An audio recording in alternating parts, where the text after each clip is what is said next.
Hello, hello, everyone. Just gonna wait for my partner here. She is getting her sound together, so I'm just gonna wait a few until she is able to get it on. How are you guys doing tonight? We have some receipts. Want to share? Hello. There she goes. She is on. Were you able to fix it, Can?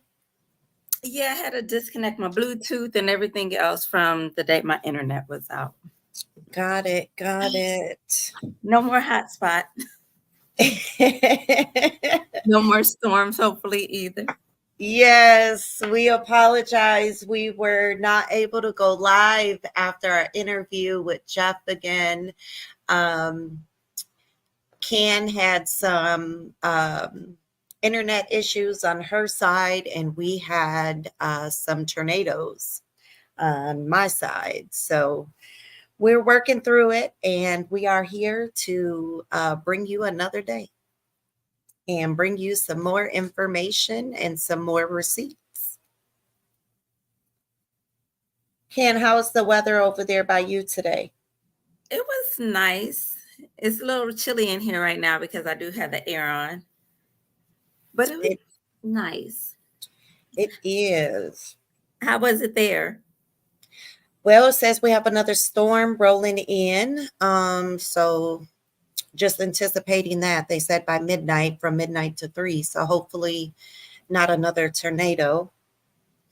So we'll Yeah. be able to deliver these income questions that people may have. Yes. So, as promised, we have some receipts on why the funds are so high for during these trials and where the amounts have gone. We found some places. Yes. As always, just getting it out for you guys. As always, you guys like to see, and we are going to bring it to you and show you what we got. So as we went over for you guys the numbers for the crimes that has been going on, and we went over all of the years to show the difference and where it was when Mr. Howard left and where it picked up when Mrs. Willis took over and where it's been since then. We also have the tax breakdown. We also have their individual salaries and what their increase has been during this YSL trial, during the other 10 RICOs. And it just shows the big differential and why you're seeing your guys' numbers raise incredibly. And we weren't able to do any kind of recap after our special guest with Mr. Williams. We were unable to do a recap of what happened during the week during the court process. So, Candy, we can really start there before we go and pull up the records on the slide to show them Okay. for the increases. What was your thought process for the week? Oh my goodness. So with Woody, they are mentally draining him. He's spinning them, but they're spinning him as well. So he is so confused and lost. I don't think he's really understanding that his immunity is not a full immunity from everything else that's happening. But one thing I will say is with all the false information that he had presented, I don't think that he will be charged with perjury, but I do think he will be impeached for his statements because he had already consistently said he's a liar. So the And it's kind of person, interesting to see the dynamic with Mr. Steele, because what he was saying was, I'm going to take back the prior inconsistent statement. And this is actually now a consistent statement, since the jail recording came from a year and a half ago. right, And it was identical. But I think maybe some people that are viewing this trial might have lost sight because it happened a while ago, with Miss Love, where she had basically touched base on that and was saying that she was unaware. And Miss Hilton basically through the questioning, like, why are you doing this now? So what her standpoint and the state standpoint was, do you see what happens when they come in front of the defendants and the jury, that they change the story? But that's not the case in Woody's, because Woody has been very consistent. Like, look, I told these lies and I told y'all that. And I'm trying to clean it up of what I did. But he was being arrested so many times. I mean, he had, at the young age of 23, he had to go in survival mode very early on. And when you're dealing with people of power like that, as we watch the interrogations have been really, really, you don't see them like that. They were very intimidating. right. They were very intimidating. Oh, well, we're going to, they're going to be able to throw this at you. But if you tell us this, we can make this go away. And then I think a big part of Woody's testimony that really stood out was when he said he had never seen any of the other prosecutors the way that they have came. So that really shows and really kind of goes in hand with what we have, and especially what we have with the records that we're going to present this evening. And it shows, is that your guys' personal motivation a part of this because of the type of increase you guys got? That is on record that we're able to show our audience today. So Yeah. is that a part of it? Or is that the quid pro quo that your boss hung over your head? Will you prosecute this case? Well, I'm giving you this much more now to prosecute this. And those were large jumps that we seen. It wasn't like $1,000 or $2,000. And We're the talking, yeah, also like comes from the taxpayers. The increase triple, in, tripling the salary. And so, when we pull up those to be able to go through that and show our audience this evening, it really puts you in a mind, is anybody is going to do those type of things, you dangle that money in front of their face. yeah. Because here you have seen them step out of character. But this is no longer I don't feel like he has a lot of prior inconsistent statements, because he is stating the same thing through and through. And the jail call really solidifies it. And not only the jail call, but it has been consistent in the courtroom day after day after day. And it doesn't matter if he's on direct or cross. And you see he's equally treating defense and state the same way.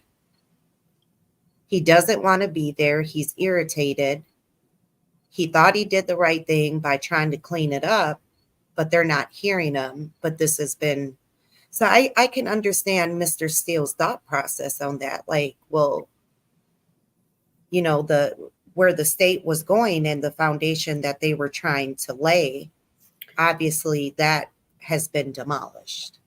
And two, with Fani dismissing his, like, what, the false statement and the report of a crime that was dismissed for president or prosecutorial discreditation, because she already know there's nothing they can prove other than he's a liar. Well, I don't want to say a liar, but other than he does not tell the truth. So they're dismissing that case for right now.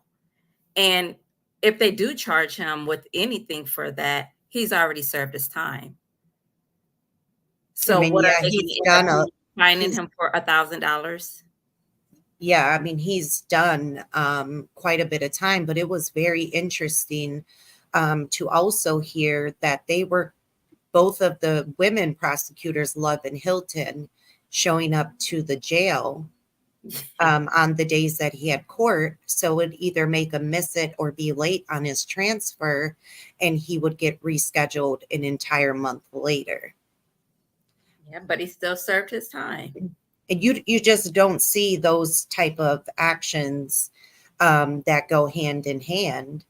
And they're bringing the same investigator with them that the judge here, Whitaker, is found to be not credible when he had to get on the stand and testify about this ex parte. So his recollection and what he had testified to did not match those transcripts. And so that, obviously that's a big part in it, but just all of the pieces that we have seen, obviously at any time, Mrs. Willis can pull the plug on this. Yes. And through but through all of these mistakes, what do you think the prosecutions, when they come back on cross, what do you think their position is going to be at this point? Because now these jail calls have came out that we have never heard. And now there's pieces of interviews that have came out that we have never heard.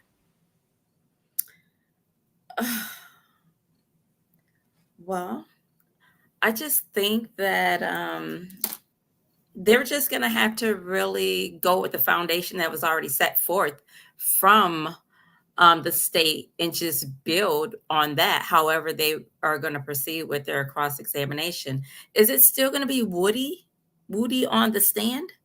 Yeah, because the state is going back. They said for redirect. Their actions and how they were acting, which is very, very interesting because you don't see that coming from prosecutors when a witness is on the stand. So one thing to the audience that's here and going to be watching this, I thought it was very interesting that the very things that the lawyers are taught and the judges are taught in school, it's body language and credibility in court. And that is one of the things that they learn. And so with that being learned, I just want to just read a little small piece, and I want you to see who it puts you in the mind of, because it's very interesting to see Love and Hilton's body language in court. And I seen the judge stare several times looking at their body language. And it was very noticeable just trying to watch the court. What do you think, Candy? I agree. Just the way that they were fidgeting, you can tell that they were worried and hanging on every word that Woody was saying. And when Hilton had her finger ready to object even prior to the statement being made or questionings being asked, Her it hand just showed stayed that on she the was button. right. It just showed that she was guilty. Her body language proves guilt. Yeah. And Love could not help her facial expressions and pushing herself back in the chair. And you see her at the time grabbing Hilton's arm. Yes. Um, for her being a chief, I mean, obviously, even if that is your partner that you're talking to, you did that on camera. And you can't be grabbing an employee. I mean, I had to get rid of one of my employees for having done that. And Yeah. so it's really crazy to see that, but the nervousness, the fidgeting with the pen, the grabbing the arms, the constant thirst for the water that was like continuously, that was not stopping. And one of the signs of nervousness is the fidgeting that they teach and what your credibility is. And they are taught, the prosecutors and the judge, and also defense lawyers, all attorneys are taught to read the body language. And it's a big subject that you go over through body language and credibility. And you have an autonomic response that you cannot control. And no matter how they try to control that, you can't control that because they don't know. I'm trying to get this part up for you guys, and it was really interesting. I'm really interested to see what the audience had thought on her, both of their actions, and also Miss Love like throwing herself, like tossing herself back in the chair. That's a sign of arrogance. Yes, and did you even notice when it appeared that she was like grabbing at both of her ears, like she didn't want to hear the truth?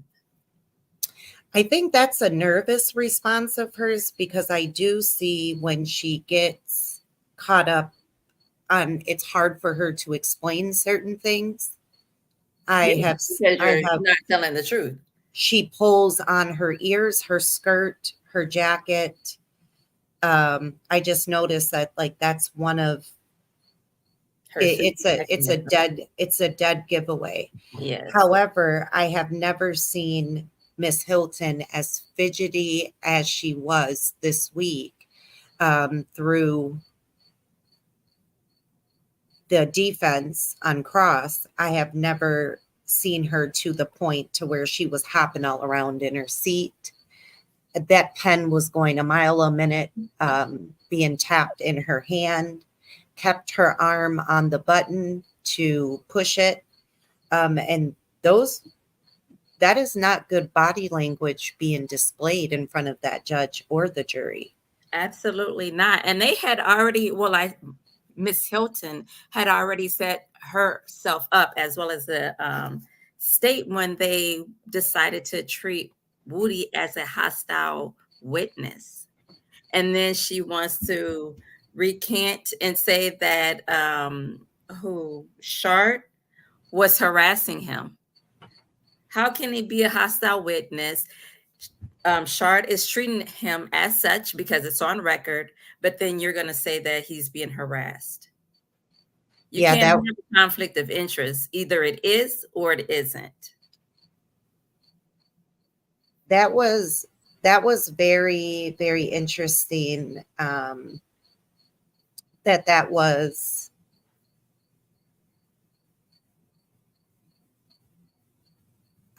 I don't know. It's hi Keys, how you doing? It was the way that she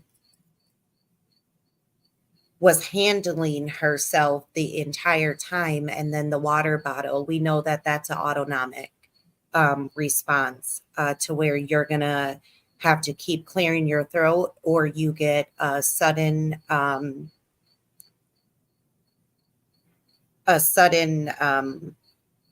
thirst out of nowhere. And we were seeing that. It's like she did not want to go too far off from the button. And you've seen when both the time she was overruled, before an answer can even come out of Woody, she had pushed the button immediately, like before it could even come out. And to me, that's like, what are you doing here? You know, that's not a good sign for the judge. The judge is watching you. Yeah. Again, she's just trying to protect and or prevent questionings from being asked. But that's their job, to cross-examine. They did their direct. They had already set it up. And so now the defense is going in with proof, actual proof from Woody and from all the tapes that was in evidence that the state had presented. I just want to know why their face looks so confused when Steele introduced that evidence. As if like they didn't know that call exists, but they had every other one. So what he introduced, you missed somehow. Right. You know, they redacted that part. You know, I didn't understand that. And why did Shark have to deliver the news of the charges being dismissed only at this time? Why was that not given from the prosecution team to Woody when that had occurred? Right. Keys Mobile, I agree. I don't think they thought he was going to introduce that information, but they know. They should have known. They are trying to save these men's lives. So why wouldn't they introduce some information that was intentionally withheld? Yeah. I mean, there's a lot going on, and I can understand where they're at on it. And just from what we're seeing, it's very interesting to see what their redirect can be, because at this time what they have been saying to lay a foundation about Woody has been broken up through these jail calls. They definitely knew he was represented. They definitely know who. They definitely knew that a year and a half ago. It's on a jail call. They were showing up to the jail every single time it was his court date. They were prolonging him getting out to keep him under pressure for him to do what they wanted. And that judge has to see that now. Now, if this judge is in no extension of this prosecution team, she will make some orders come Tuesday. Hopefully. If the redirect is allowed and just to continue as if this thing never happened, it's not even possible. I It's think not. if she did do a redirect, it would probably be in regards to the ex parte and the meeting, or not meeting, but Oh love. no, they want to stay away from that. Far, far away from that. Those Right, but ladies I don't do. think that it will be in the manner of they would ask him, "Do you felt like you were coerced?" And that's what I'm saying, because of course, Love it or Hilton is she's gonna want to get that off of her, regardless. So that will be one way that I do see that she would do a redirect. And then they would talk about, of course, the tapes that were being played, but they don't have a lot of information to really do a redirect for. If I were on the defense team as their attorney, I definitely would over this weekend have it already done and filed. I would be filing for a bond. Situations have changed. And the situations that have changed is since we've had the bond hearings, we've learned of a second ex parte. That's the June 7th. They were doing all of the motions and the bond based off of the June 10th. So circumstances have changed. You have the June 7th. And because the June 7th was signed at 6 a.m. in the morning, there was definitely something prior to that needs to be dug in a little bit further. Also, the other circumstance that has changed is the prosecution was in knowledge of the star witness wanting to plead the fifth. He said it then, and he said it now. There was nothing. There's nothing that they can say that he didn't say it, because he did say it. And he said it on that jail call that was from 2023. So with those circumstances that have changed and what the state had presented, it's not accurate. And it shows that their candor to the court for the both of them had been lacking on that subject as well. So circumstances have changed. There's new information, and not only the new information, the other new information on record is he was in possession of this vehicle the entire time. So I would be filing just immediately for the bond and then fight the rest out. Right. And I agree. I would file for the bond as well, because we see that his statements were consistent from the beginning. And how Love was questioning him was, why are you just now saying that today? And if you had that, why didn't you say that before? If you had the Infiniti, why you didn't say it before? He actually did say it in that interview. Yeah. It's right in there. So that's nothing new. They're not presenting any new evidence. Nothing was turned over as being new or intrinsic. This has all been consistent. Right. And it's been in with proximity of all of the other so-called evidence. Only thing is, this part of the evidence concludes to Woody being in possession of the vehicle that was tied to the murder. Yeah. And I agree with Woody's sister.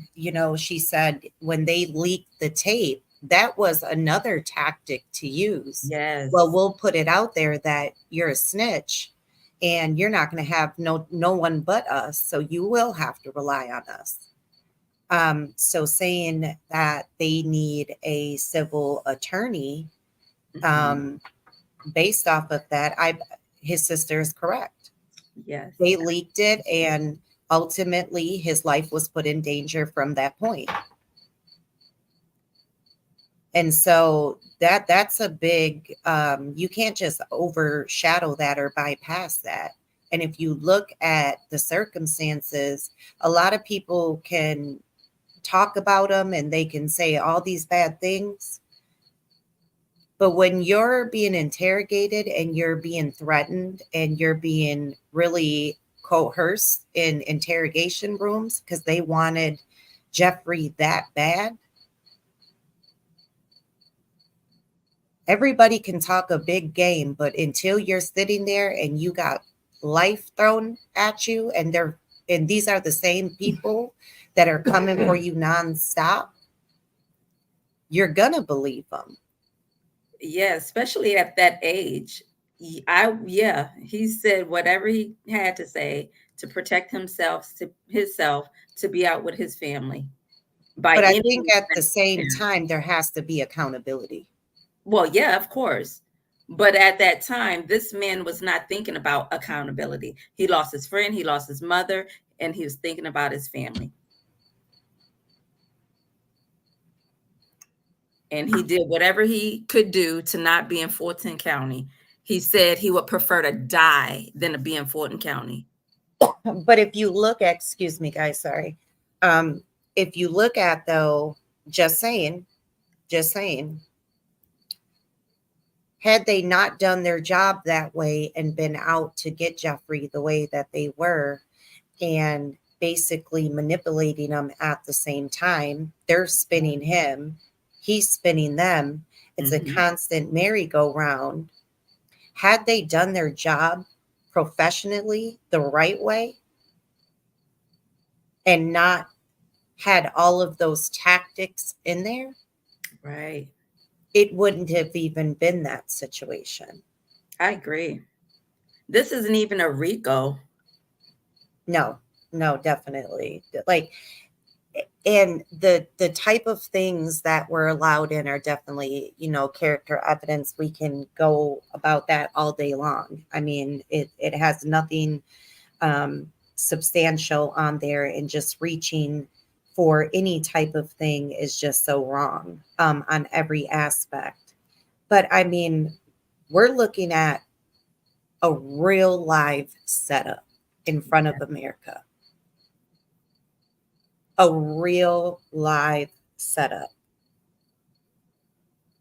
These prosecutors that are on it now, these are not the prosecutors that started. And both of them quit. And one, the woman, Washer,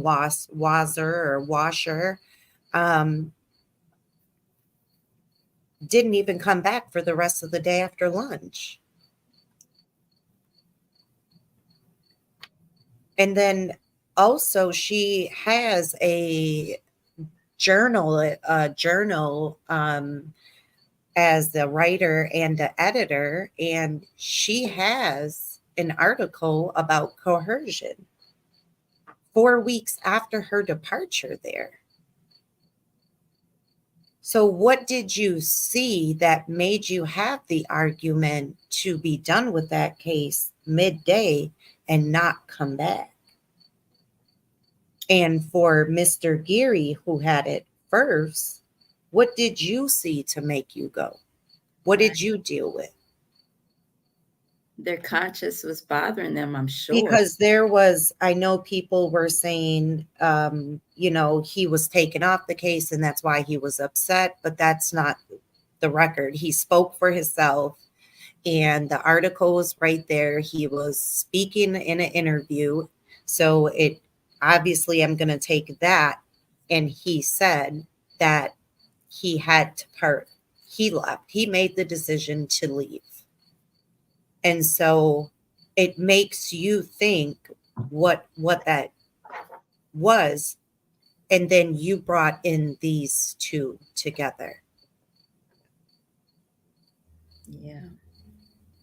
And I don't know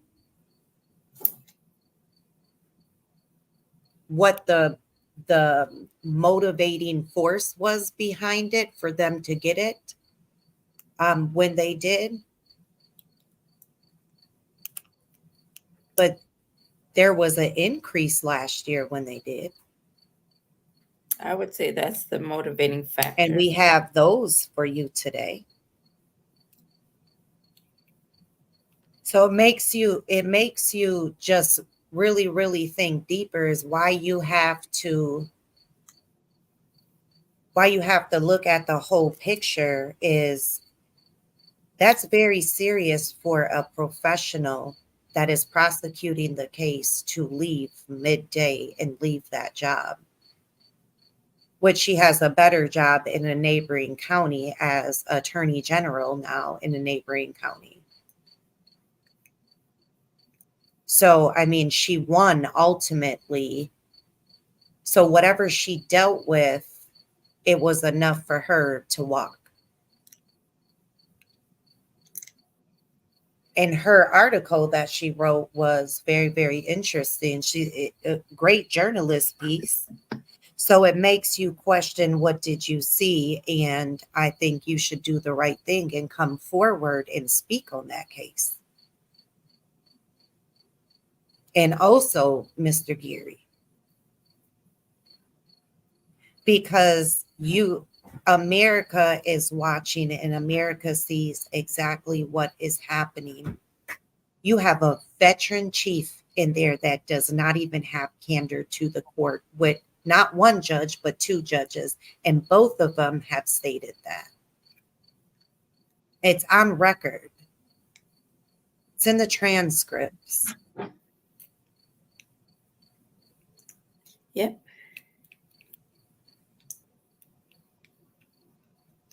So in transcripts, even though everything is taken down when you're in court, but you don't have to, it's usually transcripts are done when there's a conviction.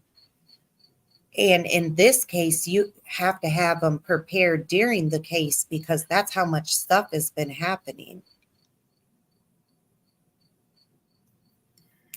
And it just so happens that the two prosecutors that were able to get with Judge Glanville, who was a chief judge, newer in his position, coming to an end in December. It makes you really, really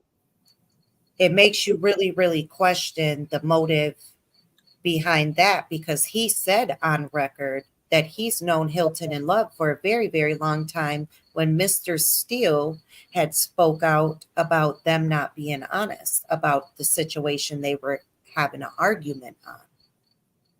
So And I'm he sure didn't, that's why. he didn't allow that. He pulled back on that. Well, I've been knowing them for a very, very long time, and I don't believe that would be their intent, her intention. And I believe, if I'm not mistaken, and I can go back and find it and come back on the comments for you guys, but I believe it was Love, and it was a situation. If somebody remembers that, drop it in the chat, so I can just. And then you have Whitaker, who said very early on that she needs to take her candor to the court very seriously. And we've seen after that, when she had the red plaid coat on, she told a lie.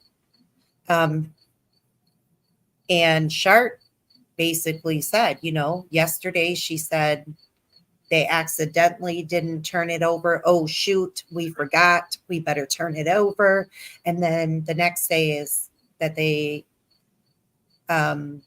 strategically held it back, or something or another, or they purposely held it back, something to the effect of that. And so that was after the warning of you need to take your candor to the court a little bit more seriously. So there's even more occasions than that, but their behavior with Woody on the stand, and the fidgeting, and the rocking back and forth, and the clicking the pen, and keeping your hand on the button to object, and both of them having the body language that goes to credibility in court that they're trained to look at.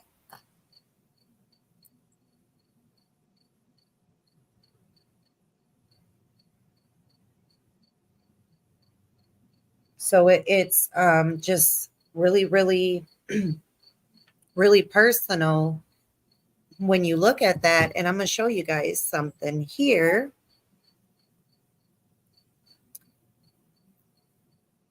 I don't know if when you work in a courthouse and you have your salary, and you go from a regular salary that you have consistent years prior to show every year you've gone up just a little. And so it shows you're going up, but nothing really too drastic. And all of a sudden, they're making quadruple the amount of money.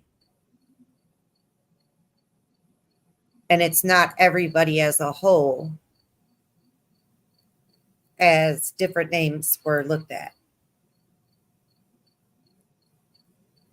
It's public record. Public record.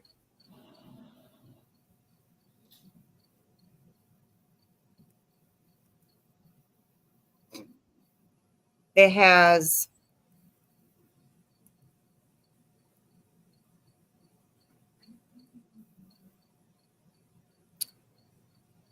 Mrs. Love as the chief deputy. Let me pull this up for you guys.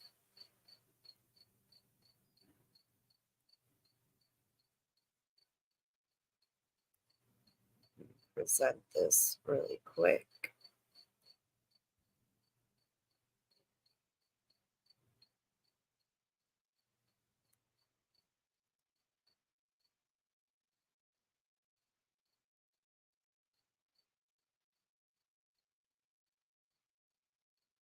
Public record. Adrian Love, Chief Deputy District Attorney. Reported pay of $167,000. This is 130.2% higher than the average pay for county employees and 132.8% higher than the national average for government employees.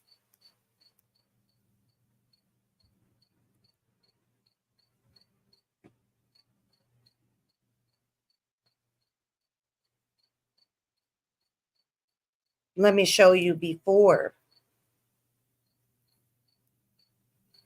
that one. It's crazy.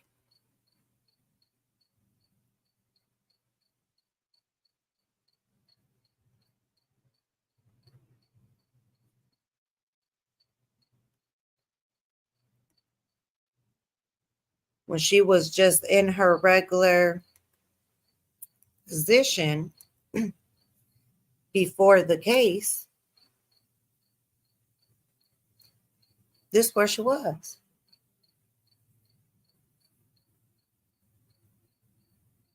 $62, 14% lower, 13% lower than the national average.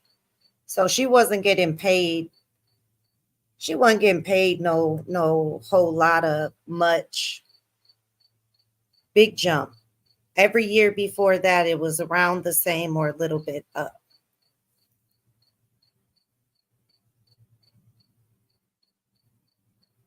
Simone had hourly coming back. So she was just probably filling in. Got that case. Mr. Atkins is up too.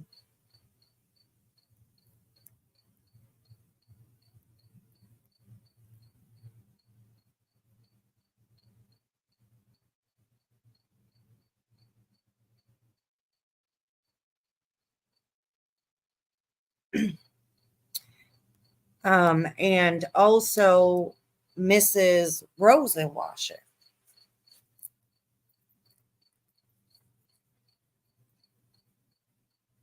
Pull that one up.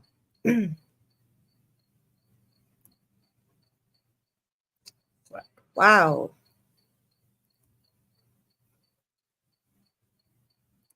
Show you this. You know, we just like to be transparent. It's Republic, open record. Dang, Simone. You went up 109.5%. You can pay more than the average, your average person on the side of you by 109.5. Nationally, you're 111.9. Let's see what you were doing before the trial. What were they doing for you?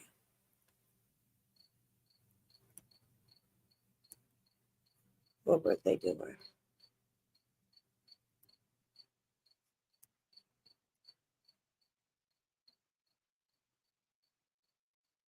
Oh, wait, she came back in 2021. This is where she had the, I gotta show you that.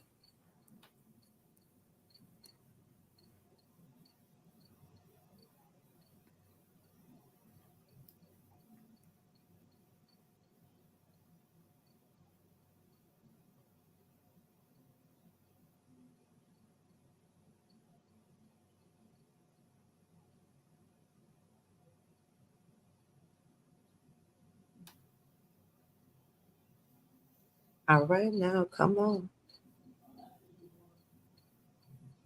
Oh, wait. I got the big boss too.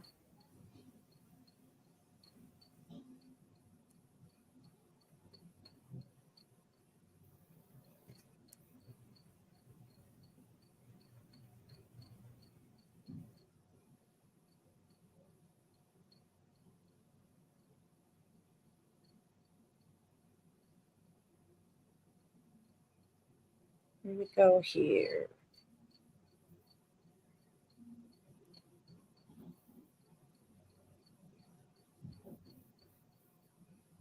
That's Bonnie from State. That's just one. There's a second half I got to pull up. You see, it say 2023 right here. 92.9% higher than the average pay for state employees and 86.5% higher than the national average for government employees. 86%. Right. Then hold on, you got the other one. You got the other one. Now here's the second half of it. That's just one half. That's from the state, and then you get it from the county. Mm-hmm.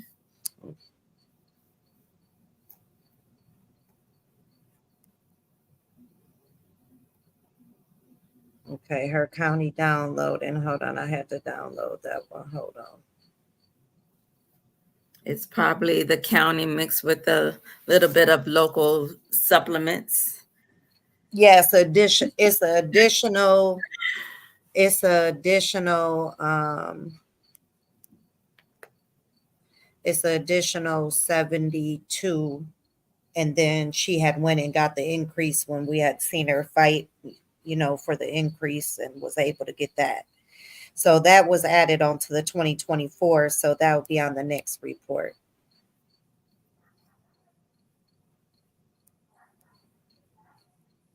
But let me show you this. Let me show them this.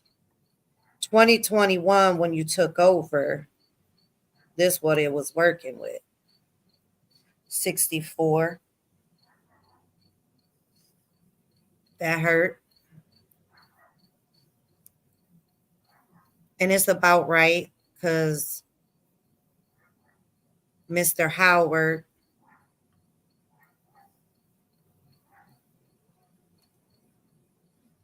he left in 2021. 2020 was his last full year.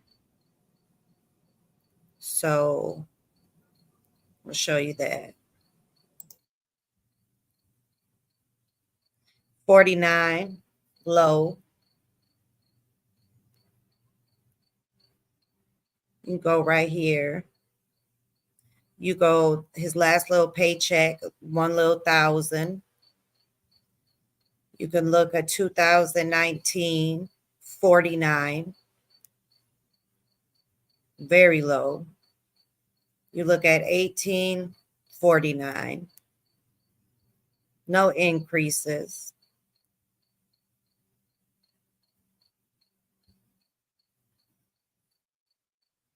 You could go through every single one of his years and it's a little bit increased. So you could tell that, the job, I could see why, they do private practice because you get two sides of it. You can also get hourly contracts or whatever. That's not a exact, but it shows it's public record. And you look at all these big numbers that are being paid out with this trial going on, and you look at this. And then that's when this start making sense. This start making sense.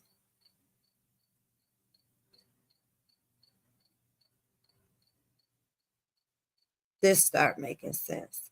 This is what you guys seen in increase for your living. 11.55. And it came in at the end, I believe, at 12.6 or 12.3 after this was done. I remember seeing. Currently, it's 12.8. Yeah.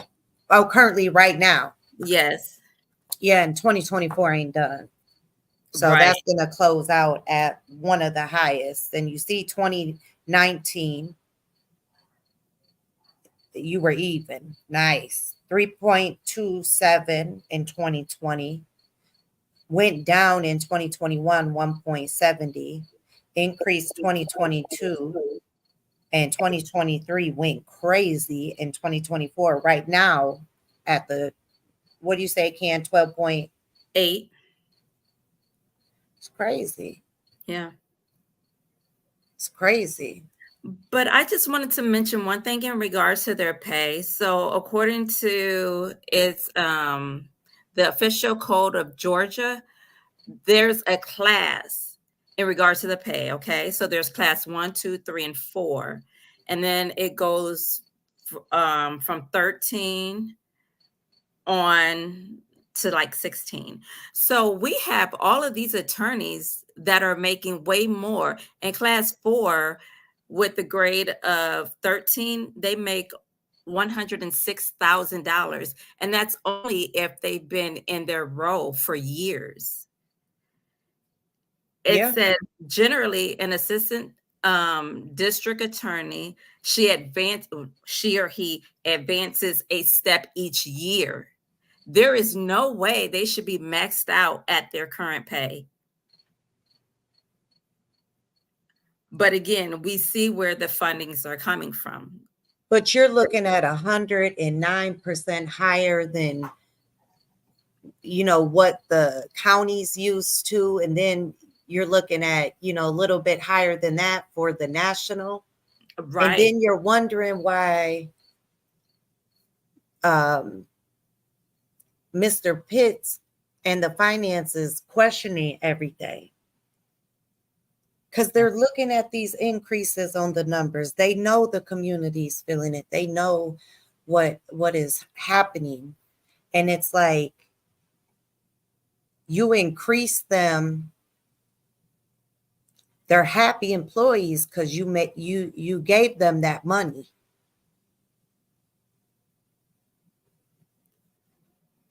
But that money come with what you say go, because she put it out there on the interview on Washington Post. You guys can watch it. She says she will not tolerate anybody in her department or work for under her to be bullies or I forget the other word she used. What do you think these two have done in its own record? You said, what have they done? I'm saying, look what they have done. Look how they have presented themselves. This is a representation of your office. There's a whole lot of them up in there. This is your representation. You are the head DA, and this is your chief. Right. And Simone is a longtime worker, partner, friend of yours. It showed through the salaries. And it's just unfortunate. I didn't put up her other one because she higher than the chief. Right. But, like I was saying, I think it's unfortunate for the commissioner and the finance department, because when they had come and asked for that money, well, directed that they should be given that money, because of course they were saying that they wanted to do the jail, make it more livable for the inmates, and they wanted to build programs. So the way they presented themselves the people got to stop dying for that. Right. But the way they presented themselves coming in, they had a plan. So when you have a plan, we're expecting you to execute it. And when I say we, I mean the people of Georgia. They're expecting this to be executed in a manner because you set forth a plan. You gave us this layout, only to use the majority of the money to get swag bags or whatever, take vacations, and then go after people with recognizable names, on top of trying to set a precedence. Yeah, because you get extra money when you have RICOs. It states it right in there. When you have so many, you have all these courtrooms just hooked up in RICOs. Right. And it's crazy because all of the, you know what we always tell you guys, it is, I'm gonna give you an example. The city that I was able to grow up in and watch their system, they each have their individual thing going on. So to see this, and then everybody's involved in the meetings, the whole city comes out. You don't have you don't see the prosecutors in the streets at all. They don't deal with no criminal cases, persons going to see anyone. You don't see that. You seeing them in the court, and that is it. That is all. Speaking of meetings, I was watching the Senate meeting for the Senate Committee of Department of Corrections Facility. I didn't get through it all yet, but it's 4 hours, I think it is. But the information and the way that they were breaking down everything that they need, I do not know where that money has gone to. But like, for example, for the operation cost of the facility statewide, they want 302 million. Mm-hmm. Where was this money that was already given?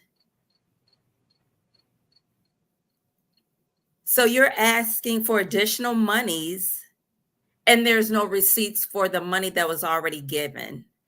And you get You state, already see county, that the and 1 grant. right. You see that the 1.1 million was not set out or given to the security contractors. Not only that, with these contractors, it already appeared as if they were not going to fulfill their obligations because they already said they were going to hire the 50 people from this contracting agency. Okay, so once you hire these people, they're not licensed because they're security guards. They're not going to be up under the official standards of being an officer. So now you have to get them training to be licensed. Well, the training we have posted the training that the COs get, Yeah, and the standards are. I mean, it is not a it is not a good. There definitely has to be more education. You have to pour into your group, and when the news, ANF that had posted, shout out to them. I mean, they really were hard on it. I mean, they called it out for what it was, and it gave the inside look and be able to see. But you can't even pay these people. It's 1 million for 3 months, for 2 million for half a year. You got a $4 million bill there. Now we broke down the budget there the 2 videos ago. So they could have, the funds are definitely there. That was a minimum. There was a lot there left over. And then you figure in your guards, if you're pulling from a security company, as many that were there, they have a lot. But if you were able to bring them in, why didn't you hire within your community? right. But he kept saying they have a bucket. What is in this bucket he keeps talking But about? what is the Because it's not clause a though? bucket of money. But what is the clause? There has to be a breach of contract somewhere, because I'm gonna tell you, as professionals, we know that if you have a contract with someone and it is a business contract and you are sending employees and it is a jail contract, a county contract, and you are getting paid good money as a security company for that contract. And you're It's right. going to be somewhere in that clause that you can't take my employees and hire them. So the owner of this company, he said they redacted that information in regards to that clause because they would not have gotten that contract. So it appears as if they weren't going to pay anyway, as soon as the time was up to make that full 1.1 million payment. So they already knew that, in my opinion, they were scamming this agency. Well, The only thing is they cannot be allegedly for you, well, because he has said we don't have the contract, which I want a copy of to for us to be able to see it. Because I mean there's a lot of questions on that because you're not going to just be able to go take their employees and give them more money and you're breached like that. And then you have all these other beds that you're housing. Cobb County, you're paying that 11.3 or something or another, 700 beds at the detention center. And then you got now bringing them in. If it wasn't a problem and you were in need, if a company like that has to make a decision to take their employees from post, that's a steep move that you usually don't see to a large corporation company act. yeah, Like, they said like they that had is the last, like that is the last final resort straw. So that means there has been prior engagements that were unsuccessful. And when you have a Senate meeting and you have them come up and say that this show has been ran by characteristics, you are seeing that it is hurtful to the jail. It is hurtful to the community, because it's a lot about pride. Is we're going to, they are trying to team up to fight together, and they have to understand that everybody who has been that are up higher than you have seen people in this position come and go. Their seats have remained, and ultimately they are the yes or no person. So, yes, your position as a sheriff and your position as a district attorney has a lot of power, but the power is behind those people that come down because those are your yes and no people, and they're not happy. And with them not happy with this going on, this is the last thing y'all needed, because now that they had to remove that many employees off a post, that jail is in further jeopardy because there's less supervision yeah, and more and people there's are gonna less be on hands. lockdown.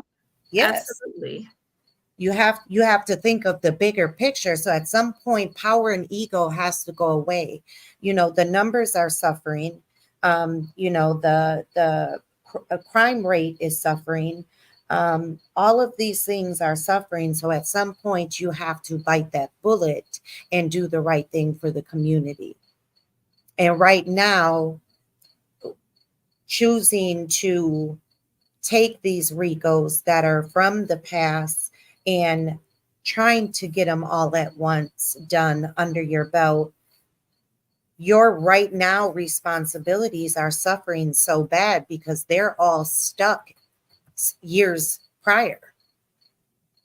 And the numbers that are public, everything that we pull, we make sure that we are able to share it. And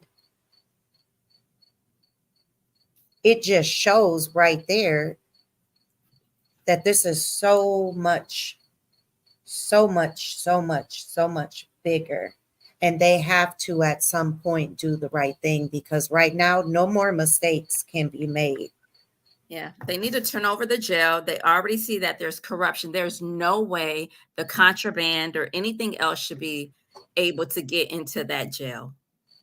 The So jail at should minimum, not you be have a limited. responsibility to keep people safe. And if every person that gets brought into that jail, if that is their, collectively everyone says it's a horrible place, it's the worst place ever. No jail is fun, but that one has some conditions, and there has been many levels of politicians that have acknowledged that. And so Yeah. with it acknowledged, now it's time to act. And that's what they're doing. This is the last thing that they needed, was to vote on this. Yeah. And so you think of the inmates, because they're suffering double. And that lets you know that with these harsh conditions, the prosecutors are going to go harder. They're making the most money that they've ever made right now. It's right there publicly. They have a high case. There's several that are going on out of there. So instead of trying to mark a name and have that staple within that community, what you have is a team that has made some very critical errors in how they have made a representation of your entire office, because it's hard to think otherwise. You have your top three. It's you, your chief, and then your first line, ADA. She's your highest paid. And we're seeing the same coin happen. So they're going to do what it takes, because they're not getting those little dollars no more. And they probably know that because they're RICOs, there's some funds that have been requested. We've seen that. We played that on the channel when they both spoke. Was it requested or was it demanded? Said, we need them funds, in exact words. And we've never seen that. And then, to yell at them that, didn't know that you had to be on an agenda to speak.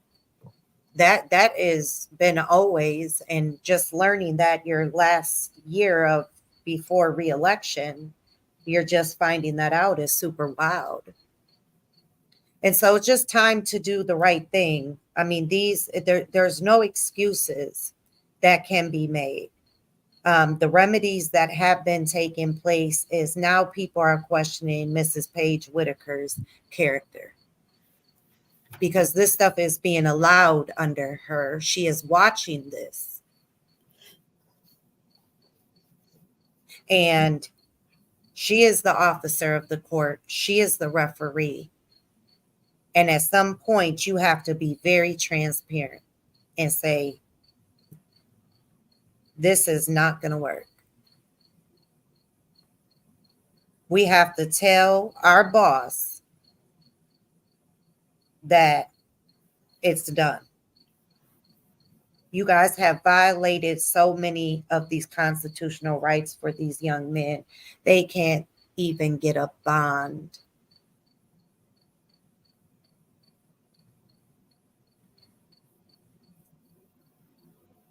Everyone has passed this case up, and you see why.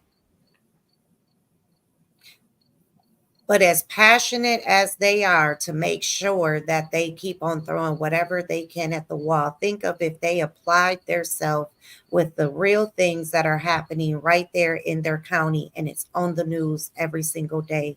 They could actually make a difference by applying the law to the ones that they know that they have that evidence on, and it's no setups, there's no coercion, there's none of that.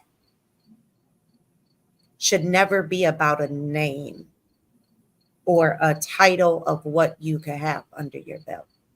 Because serving your community and serving your people, because it is the people's seat that gets you sitting there. And it's the people that take you out of there. Yes, but they have to vote. You have to do the right thing. But besides the vote, it should not take an election for someone to do the right thing from the oath that they took. Damn, I understand. Yes, you've got to have that vote. But aside for that vote, this is what you chose to do with your life, your careers. Take that oath and serve. You're watching a whole chief veteran get caught lying multiple times. It's horrible. As her boss, that should have been handled. Well, you can't teach core characteristics. Either you have it, either you are going to be unethical or you're not. If you're moving in that manner, that what makes you do your job either correctly or incorrectly, biased or unbiased, it shouldn't come down to money. You already know, like you said, you took that oath. You already knew you wanted to protect and serve. You wanted to have it to be blind justice. But you don't But do when it you're like that. lifting that blindfold up and you peeking out at that money, that's what's speaking to her. That's what's speaking to her and the rest of the people that are her followers. But you know what would have did it for me? If I were them in their seat as a professional, as I'm the one that took the bar, I'm the one that got these licenses, I'm the one that put in this work this many years in a professional career. If I were them sitting there, I would say, look, when those neighboring DAs came out and spoke and said, look, like, we're afraid that this is smearing Georgia. Like, we Right. want the people to know that all prosecutors do not act like this or do this. And that would have told me right there. Mm-hmm. These are all potential neighboring counties that y'all could be running and be a part of, because you see Miss Love did run in another neighboring county last election for a DA. You have other people higher up that are now looking at you guys as individuals and watch these things happen. You're smearing your profession for this. Yep. And it's like, I'm going to tell you, ain't no name, ain't no way, or that, and the world is watching. And you have real professionals that are coming out speaking on this. Not just the podcasters or whatever. You have the news covering it every chance they get. You have editors covering it. You have magazines covering it. You have lawyers covering it. There's judges that have spoken up. And they're just making Fulton There's County look doctors. horrible day by day. Everything that you can imagine. Every day you turn on the TV, something new is going on in Fulton County. From corruption in the jail system to due process not being given, from the DA and the sheriff using the money, they have no receipts. And then these RICOs, Trump. What did Woody say? Woody said, when Steele asked, how many other prosecutors have you seen on the outside or coming to the jail or talking to you out in the streets? He said, none, just them. And pointed at him. And they got that new money. We all know that's why people go into private practice. Mm-hmm. So looking at, the numbers, it's like, you have to understand that at some point, you got to be scared that somebody higher coming. You got to be scared that something, because it's been that many mistakes.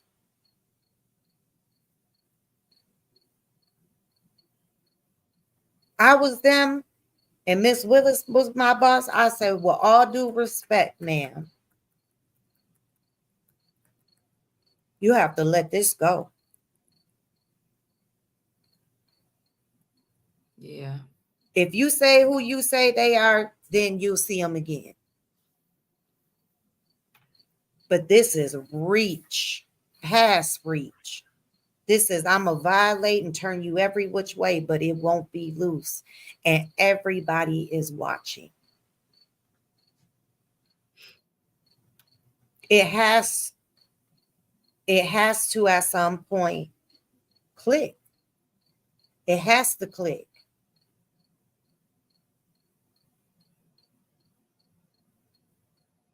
Ain't no way. You have people in neighboring counties speaking up. And the very man that you're prosecuting, your governor of your state, spoke up. it is now joined them. Exactly. So you're fighting both sides. But the big thing is that the yes or no people are the ones that come back.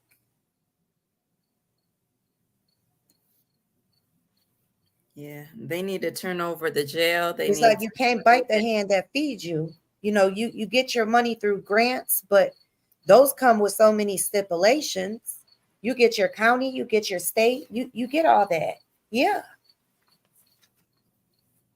But the things that are happening inside the courtroom, and you're making a point, not just for these men, these other men that are coming in and attaching game to everything and amplifying their sentencings. It's like the convictions more and throwing the life away has no value.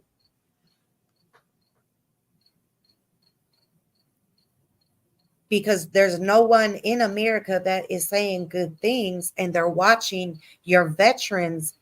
Your veterans blew the case a long time ago because there was nothing there. So they didn't know how to, it's hard to present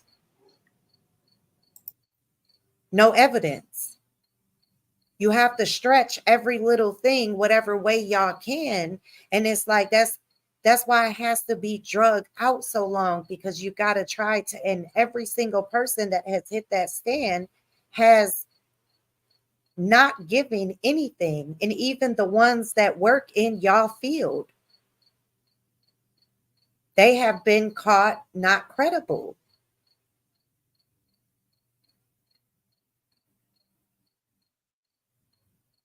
And if you didn't even want to take it on your chin to put it on your team, you can definitely put it on the investigators that were handling the case. They didn't do their part. They didn't do this. They didn't do that. We seen their education training. They relied on word of mouth. They got Woody's word of mouth. They caught the right one that knew how to lie like no other.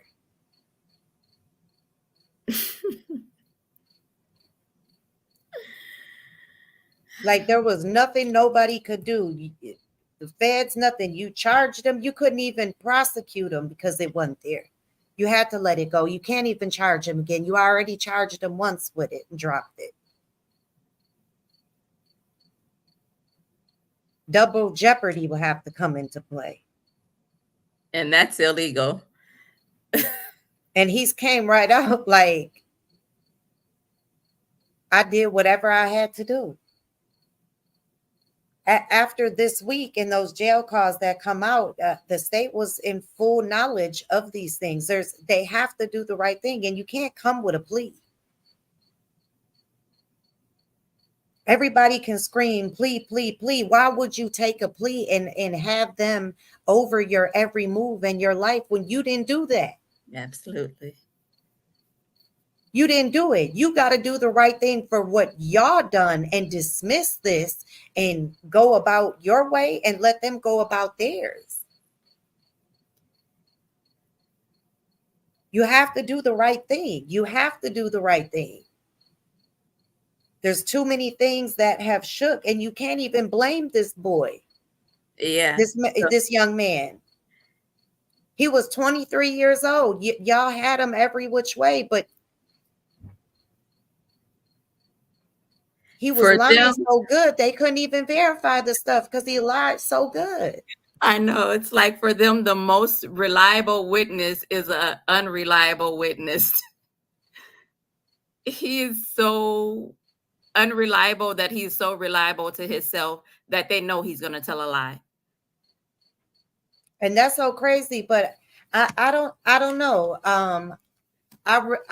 You know, he's done with this part. He's like, y'all have tortured me enough about this. Like, it's here. It's 10 years later. I'm not doing this no more.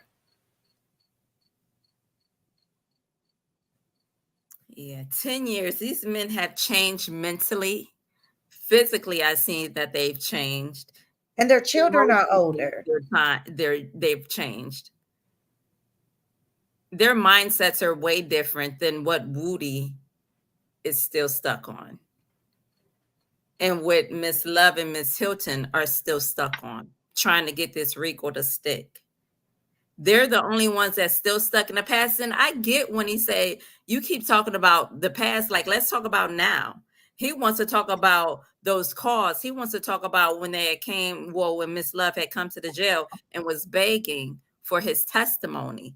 When he said, I don't know.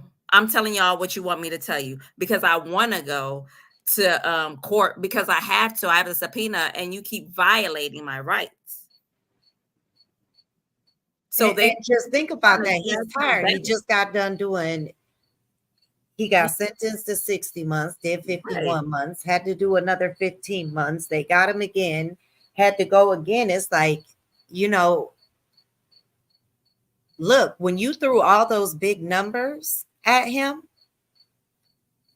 he said, oh, these lies got to be real thick. But to say it and just to make it seem like he just now said it, and he had been, I mean, it even goes to that whole argument they had in court prior to his first testimony when he pled the fifth, and the prosecution said that they were never aware. Well, that proves right there that that's a lie. Yeah, so now they're lying. He said it a whole year and a half before, and they have been caught with these things. And that's why I said at most, like I would definitely, if I were the attorneys, every single one of them that are eligible for a bond, I would definitely be found. These are different circumstances. We gotta, besides the June 10th that we had in the last bond in the recusal, look, we have June 7th, June 10th. There's no flight risk. There's nothing that's occurring. This witness has he's not stated, you know, that he's lied. And I would put all of the fabrications that have happened. I would name every single one of them. I would name every single one of them and say these are definitely changed circumstances. At minimum, right now, they deserve a bond. And then you need to go have a meeting with your boss, and you guys need to figure that out. Yeah. Because it like I said, you have all the neighboring counties that don't want to be looked in that light, saying, you know, they don't want to smear Georgia. They're worried about protecting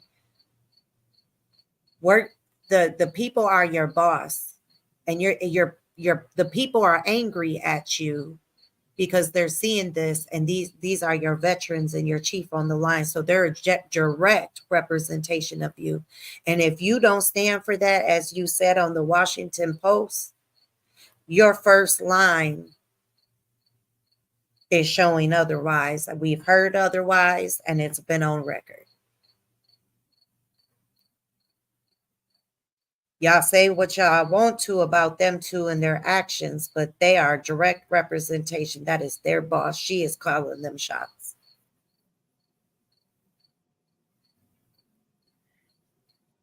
And she wanted so bad, you know she's mad at them. They have no case.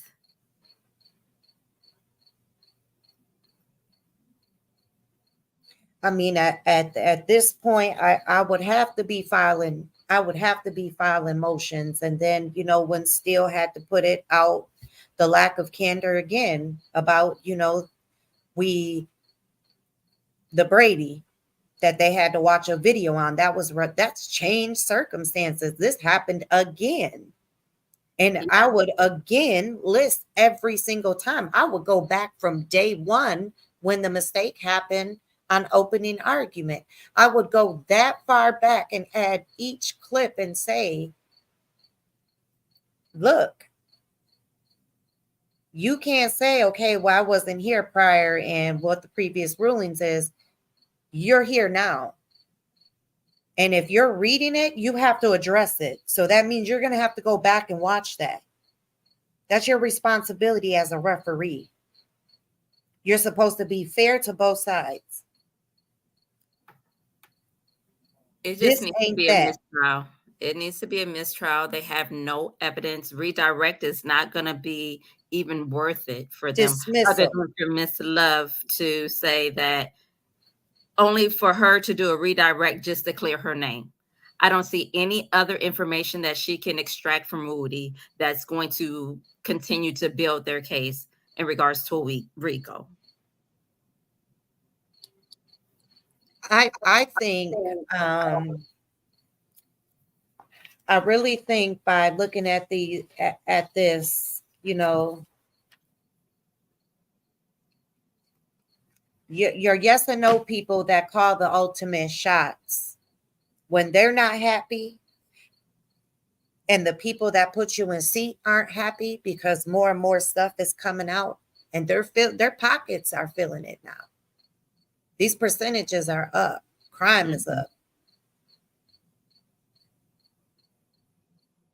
Absolutely. They now know something's going on. They now are feeling it. They see it. And so I would be worried. And then you have a candidate up against you that got some hitters with her. And everybody knows the Republican Party primary, they don't really come out, but everybody knows that election time they come out in numbers. That's just how they've always worked. That I have taken notice of watching both of the parties every election. So it's just, it's those are the people that have to ultimately them your yes or no's. And if they're looking in and they're seeing this, and you have your neighboring partners that you fought to neighbor with to be able to transfer cases and things. Miss Willis was one of the ones, she said in an interview, helped implement that. I did not fact check that, but that was on an interview, but I have not fact checked that. So that's allegedly. And you guys know that whatever, we bring, we put up the stuff with it to show exactly what we're getting it, where we're getting it from and what we're seeing. And it's more than time. And it's going to be really interesting to see Hilton and Love's redirect on how they would think that they can still go forward when they can see that they are mentally breaking that man. And the defendants have paid the entire price the entire way. Emotionally, physically, mentally, financially. And the taxpayers have suffered financially, physically, emotionally, and mentally as well. Because when your money goes up and you're paying out more and you're working harder and they're taking more, and you see the reasons why, it's the same stress that those defendants feel, your citizens are feeling. And they see every department falling apart. See what's happening to the housing. You see what's happening to the courthouse. You see what's happening to the defendants. You see what's happening to the jail. You see the Senate. You see the financial. You see the commissioner. It's sad. You got to do the right thing. These plea deals, I wouldn't take it, are ruining their lives forever. You get pulled over for speeding and you've broken the law. and you're doing the full amount of time. And if they want you for something, it'd be easy to make it happen. And as I was saying, it's very uncommon to see prosecutors at all in this light. Like I said, the prosecutors in my city, we don't see them. We don't see them. They don't deal with nobody they're prosecuting unless they're in that courtroom. They ain't going to talk to you outside of there. They're going to go through your attorney only, and that's it. That's all. They are not in the streets at all. Everything is through, we call it the jump out boys or the police department. Everybody go to the city meetings. Everybody do their part. I ain't never seen no stuff like this. The mayor involved with the entire community on the lower end. He was out writing notes home for all of the kids that were in my neighborhoods involved. Where you would have people that had status in the city that would always donate to the city and do things because they had that working respect and relationship. You don't see these kind of things like this every day. This is steep, deep, and they're like, we're going to do it our way. We got the power to do it, and we're going to book you, and we're going to put these conditions, these plea deals that these young men bend the corner, they're disposed of for the rest of their life.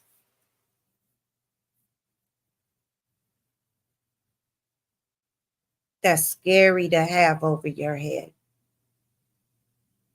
You could be a changed person doing the right thing every single day and just slip up and make a mistake one day. It could be something stupid, small, little, and that's it for you.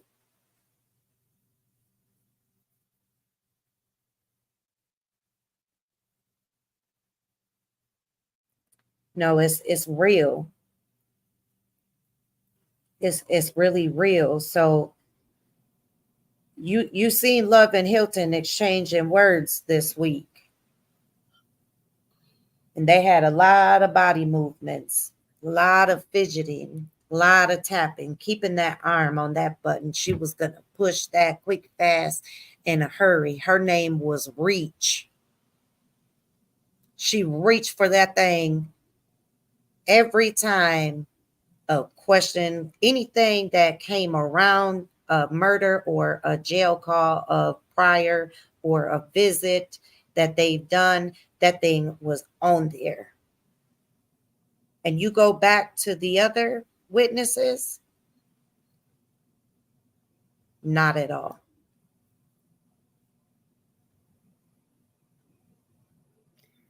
She thought she was going to silence the defense like she tried to silence Woody. Well, you That's heard why Woody she was, say at one point, what you looking at me like that for? yeah, to love. That intimidation tactic does not work And when you seen, you're in court.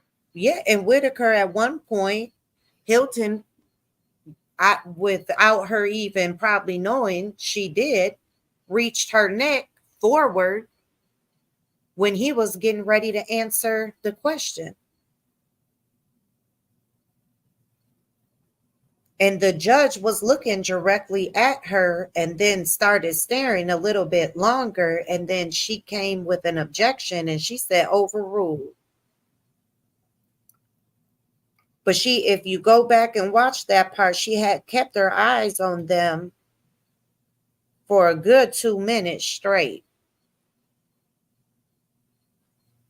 And it was her reactions that she had that you don't see.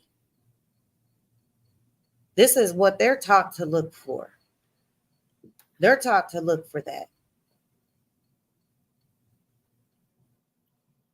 And that's crazy. Because you're seeing it out of the prosecution team. They about at one point was going to jump out the chair. They were moving so much. Yeah, but it's just crazy how it's like the mass incarceration and this, to me, the new Jim Crow laws, it's encapsulated in this, the judicial system.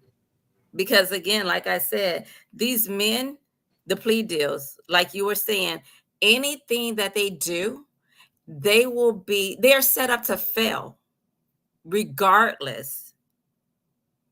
You can Yeah, cross the street, do those, jaywalking, go in those, California and you do a jaywalking, you're going to mhm, jail. those plea deals are crazy. Absolutely. This is corruption. This is the Jim Crow laws. And again, the people that have the authorities, the hierarchy, they're using this tactic to immobilize these young men that are coming up. And there's no structure, there's no guidance. Like, where's the programs that they said they were going to have? You got all this money, millions of dollars. It's in Where's a the few program? schools. It's not in all of them. It's only in a few of them. Okay, a And they, few does not reach everyone though. mm-mm. So they have to have a foundation in regards to what are we going to do for the future? Not let's build a better jail system to place these young men in because But they've already been through that. no, they wanted another jail. Okay, let's build something where we can educate these men. Let's help them to identify how to do conflict resolution. Let's build that. Let's help them with technology. Or We you, don't need to build another jail. We need to empower them. We need to allow them to learn how to critically think, how to execute just anything that they want to do. Not always want to be a sports player or anything like that, but let's give them something to look forward to because a lot of them they're like Woody. What do they have to live for? That's their how they see the world because they see corruption in the judicial system, which I don't like because it's here to protect us all. But when you don't know better, you don't do better. yeah, I mean, there's a lot of people that said they didn't know half of the stuff until, we had talked about it because I think a lot of people are just focused on the day to day on, what's happening through behavioral and characteristic wise and law wise and kind of getting in that to see the other side of it, like you got to know why. Right. You got to know why, these things are happening, where they come from, and where the motivation behind it comes from. Mm-hmm. But it was, the very same thing that they're taught through body language. It's the very same thing that we were seeing right out of them. And you would expect seeing that out of a witness. You would not expect to see that out of a veteran prosecution team and a chief. It is, it speaks volumes. You can't help the response. You don't know you're doing it until after the fact. Sometimes they can catch themselves mid of doing that. But as we talked about earlier when we first came on, is those autonomic responses are ones that you can't. That's the tapping of the pen really fast, the clicking, the moving it, the grabbing your sleeves, the tapping your fingers, the positioning yourself, and then a sign of arrogance is throwing yourself back in the chair and staying there and just looking. And you've seen that Miss Love had did that several times, then jumping forward. The glares that they were giving him during his testimony, that they were locking eyes with him, can be very intimidating. And then you see when she was just tapping real fast, like on her computer. Um, at one point of time, you seen her use her hand motions in front of her computer as if she was replaying something back in her head, and then she started writing.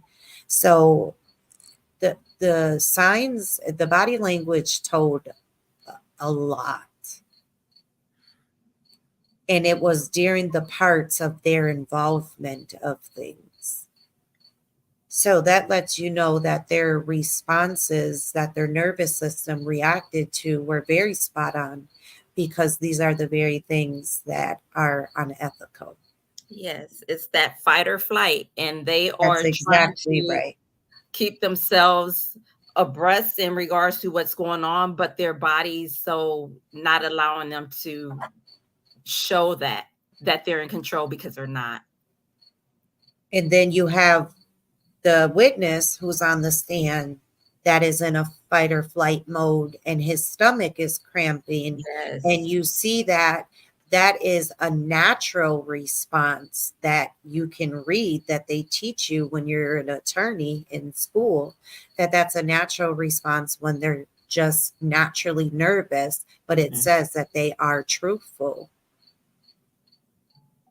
And so you have to read that and know that they know these things, every single one of them sitting there, because they were taught that.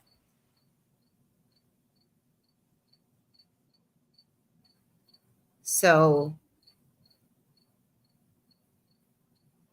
it's it's a lot to it. It's a lot to it, and it's really really sad that they just keep allowing this to play out. And I think where the outrage is going to happen is their response on coming back. On their redirect is going to be um, where the people are going to get outraged if they try to come with the you were still telling the truth when he said exactly, not only in person while you guys were visiting him in jail on the days he had court and making him sit there. You were making him suffer it out until he would cooperate with you. And he told you he was pleading the fifth. And on the call, he said he was pleading the fifth. And that jail call, you know, they were listening to the calls when he was in jail because they had him there. They had him where they wanted him. And that goes to show that on top of the email that Mr. Melnick presented, that Miss Love knew he had representation, stated right there that she asked who his attorney is and maybe she could talk to the attorney. They knew what they were doing.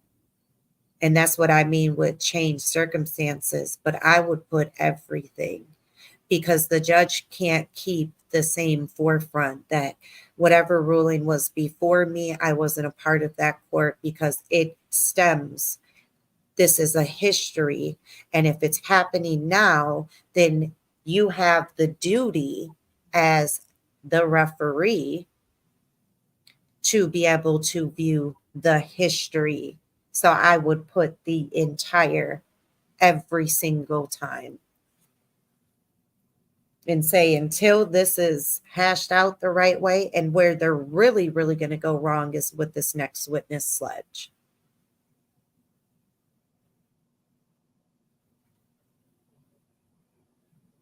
Because it's another forced person. And that is the last thing that that jury needs to see.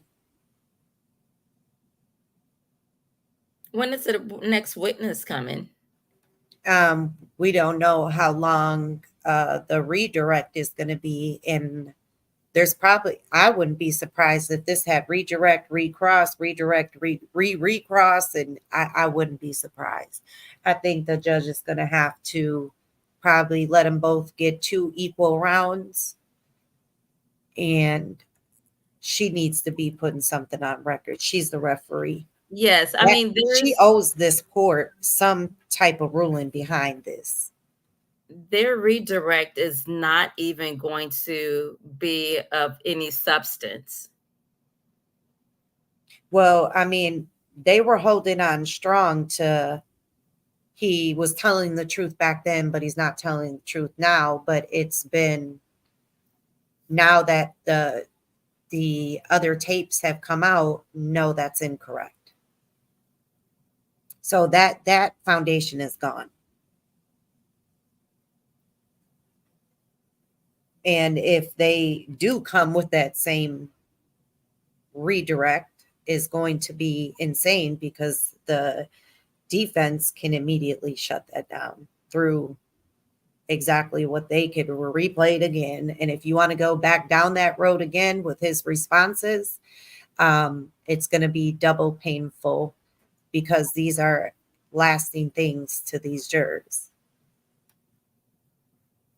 I'm hoping they don't make that mistake, in my opinion, because it's not going to prove anything. They still don't have a foundation in regards to anything other than Woody lied then.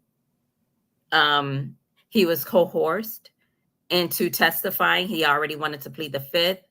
They had given him immunity, and then Fonnie dismissed the case in regards to him lying. Well, they're still figuring out the case in chief. So this really is going to put them somewhere. Because if you couldn't figure it out then, you definitely can't figure it out now. Exactly. And that's what I mean with pulling the plug. And, you know, we wanted to show you this because obviously you see the increase in the community, and it's even higher right now. And the year's not even done. Yeah. You see the increase in their pockets. They're stressed, but they're paid. And they're paid the most. So they're really trying, because their boss did that. Yeah, they're just going to keep on dragging this trial out. Absolutely. That's exactly what is happening, and it is just continuously happening. And you have to call it out when you see it, and you have to look at the entire picture. So we're looking at it forwards and backwards and from the sides. We have to know where the, you know, motivation is. And we've seen the connections of ones that are connected in there. We see the relationships. We see it through the interviews on how she wants to run it. But you can't have them do it that way. Because if you're going to be hard on prosecutions, you have to have an orderly court, and you got to have orderly prosecutors. And these are the ones that are representing you and your entire office. So if you would line up your entire office, do they approve of this? Or are they upset that this is maybe smearing them? You ever talk to your office about that? I think And they have look that at it conversation? they're looking at it as, okay, we're getting paid. They're not looking at, But everybody ain't getting paid. Right. But everybody's not getting paid. We pulled up some of the other names. They still at what Paul Howard, what the county can afford. That's true. But they are not looking at these constitutional rights being violated. They're looking at how long we can drag this out. They're looking at the election, and whoever's not getting paid, hey, you getting ran over. That's how they're looking at it. And then when I say they, I mean Fonnie, Love, Hilton, and what's his name? Adam? Atkins. Okay, he's just Christian Atkins. He's just in for the ride. That's what he's doing.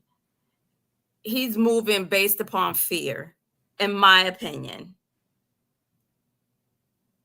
Yeah, I mean, I didn't blame him taking that back table, because I wouldn't want to be in between two breasts every day, all day. He's the middleman for the notes. He's the middleman for tell her this, and then I'm like, ain't no way. I would have been sitting back there. Let them fight up there, because you seen them pull the microphone away from each other. I mean, he's the man that got to pass that yellow notepad of Mrs. Love's 100 times a day. She doesn't allow Hilton to reply without holding up a sign. It's like, you know, the defense are looking every time you holding the sign up. If it's big enough for her to read it, you know, Weinstein got to be seeing it with his glasses on. I'm just saying, he has a new line of glasses. Those are his crime scene glasses. I love the color of them. They're slick. I applaud his I've seen his fashion is starting to come out now. I've seen his interview with him in his car. And I was like, okay, now, Mr. Weinstein. But anyway, I I don't ever want to talk about their personal, but I love his glasses. And I think that, I think he's very effective. The way that he did it, he got on Woody's level. He humanized him, cared about him, his stomach, he was just very human and talked about that. But it was a very important question that he closed out with. And I thought it was very brilliant when he said, did they, if you told them on these dates and these interviews that you had lied, did they ever tell you why they were still putting you on the stand here today? And I thought that was a very good question, because why would you be putting him on the stand? Yeah. Because he has said this, and because you've heard him on the jail call say he was going to plead the fifth, he got the forced immunity. Yeah. That topped off his bullying tactics that he dealt with from the investigators in their office down to the prosecution. Just those ones. He said that the other team that were on the case prior to, they went through his attorney, and he never had to deal with them in the streets or any of that. Well, you got these two coming in, they just got paid higher. Yeah, we taking this on. We're gonna do whatever she says. That's our boss. They have a good relationship, obviously. Even though Simone got the chief salary. So it's just it's really it's really sad that this is the representation of the office. And people don't even know the rest of the prosecutors. But when we watched the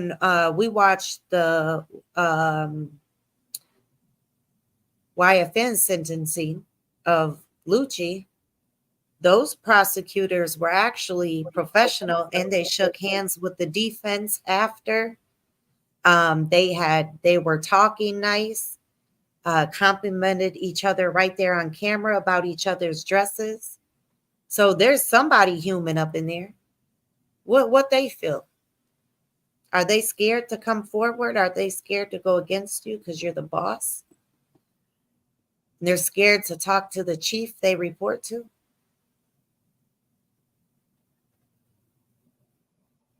Or do they not deal with you because they're in their own departments? We know there's all different departments. And so do they really not deal with each other?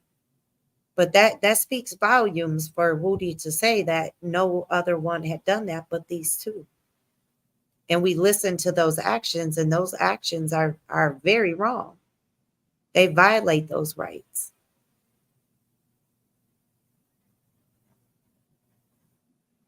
They put them in a horrible spot. We're going to make you late for court. Push it out another month.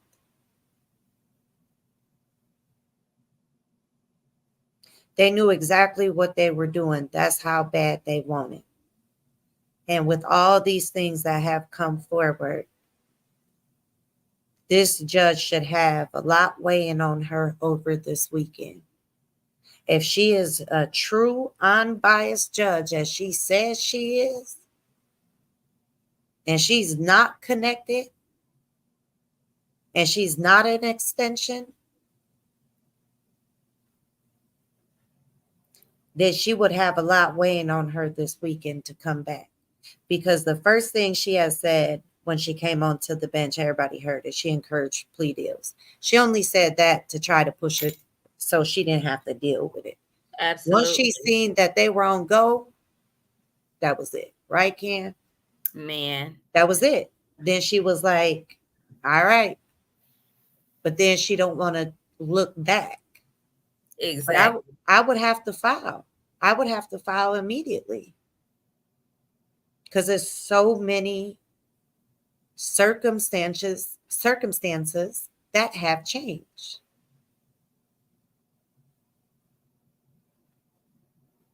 And Yeah. you have to be forced to look at the history, because I'm going to include the entire history, not just the last 2 or 3 hiccups. We're going to put all the hiccups so you have a clear picture of how many hiccups us as the defense have had to deal with. And that at minimum deserves a bond. And that's why Steele keeps adding in all the information that he has, even though he knows she's going to object with Yeah, her but ruling, they've and been it's doing going to it be on kind the of, record they've been because doing he's it kind going of to in do an appeal. increments. Yeah, but they've been doing it kind of in increments in the motion. They just been putting like the last couple things. But Well, at this point, everything needs to be included, as long as because they have it recorded for their appeal, these men are wise. They're maneuvering according to her behavior. So they're taking that tactical stance. Okay, how is she going to be today? Like, is she irritated? Because you can tell when she's not in the mood. Like, her laughing has come to a halt, it appears. She's not joking with the state anymore. She's getting very irritated with them. and that's why I said how she presents herself on Tuesday is going to speak volumes of her, Yes. because I got to see it. Oh, I got to see it. It's been way more than enough that would never be allowed in another courtroom. yeah. This will never be tolerated in a true court that is following. And um, I'm sorry, there's been a lot of times Miss Whitaker has been inappropriate, and she has not dealt with things as she should with how she has said things. She needs to stop finishing sentences off for them, because she is the referee. She really shouldn't be doing all of that. And there's times where she's taken over and asked the witness a question. And the uncomfortable, weird laugh that just comes at the most inappropriate times. It's like whatever mechanism that's coming from, a nerve or a stress or a irritated, where whatever category it falls under, you need to, as a professional, put that in check. But you see, Love Because is that, not mimicking that behavior anymore. She's identified that, you know what, this isn't working. I'm not relating to her in that manner anymore. It's time for you to show facts. It's time for you to prove upon a reasonable doubt that these men either commit the crime and the defense is going to prove that they didn't. Like, it's no more this mirror my image anymore. You have to stand on your own. Hopefully on Tuesday that we can see that she's going to be the honorable judge and set structure in her court. yeah, She but she's got to clean up. If she doesn't have a talk out loud with the jury in the back and no witness on the stand, she needs to address that court, and she needs to Yes. address the prosecution, that their body language, their face, their eye rolling, the all of that, they are right to the left of those jurors, and they have been taught and they are expected to do differently. Yes. When we watched that other court, you didn't see those prosecutors act in that manner. And I can tell you, I have never seen in my courts, I've never seen a prosecutor act like that. Not one time. Not one time. Like, this is crazy. Yeah. The decorum, it's like it's not even an expectation.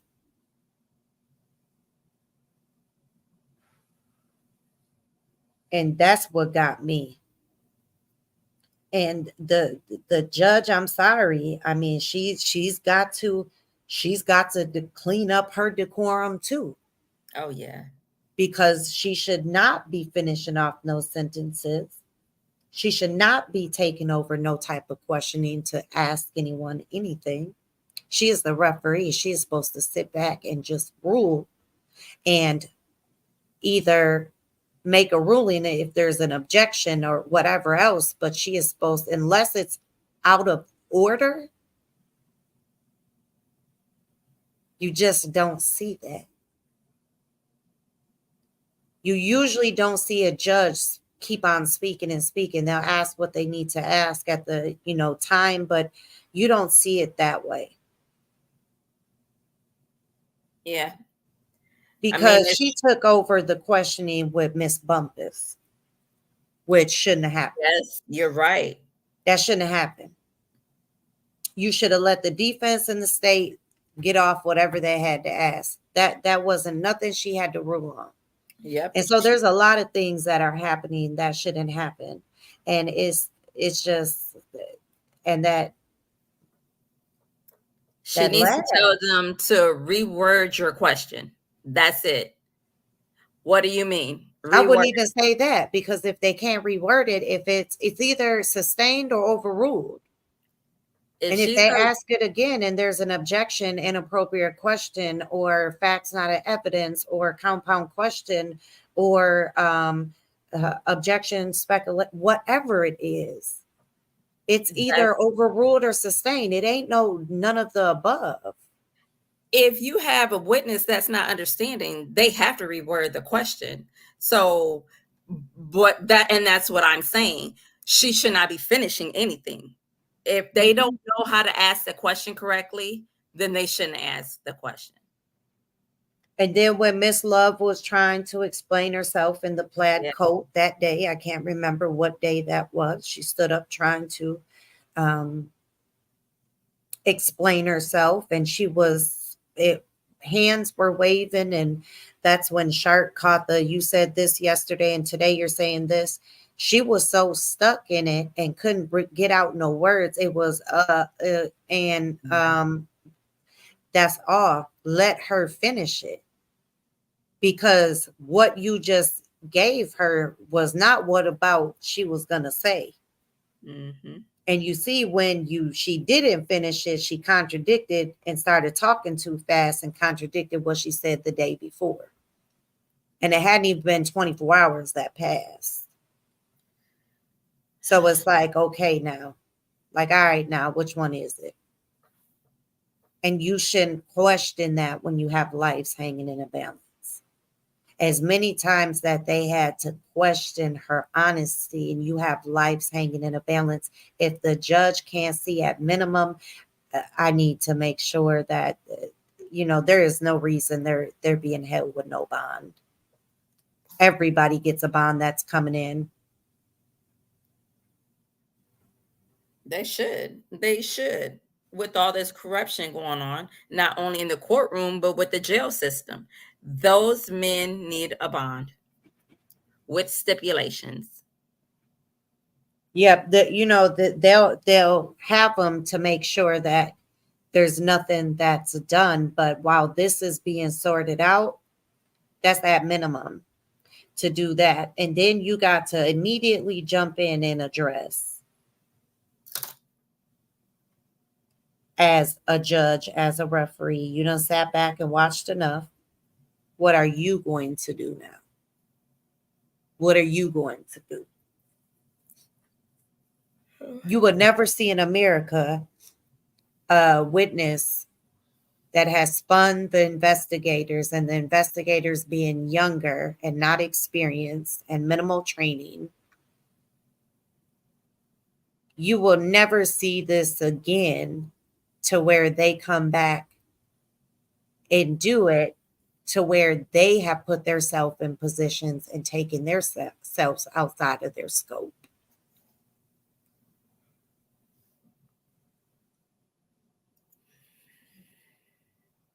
And that's crazy. Not you're going to send your investigators, or you're going to work with the police department for them to go speak to him, or you're going to get his attorney to go speak to him, and you guys have a meeting. We're going to go meet him out in the streets ourselves. He's in jail. He goes to court. What day we're going to pop up before he goes? We're going to go talk to him.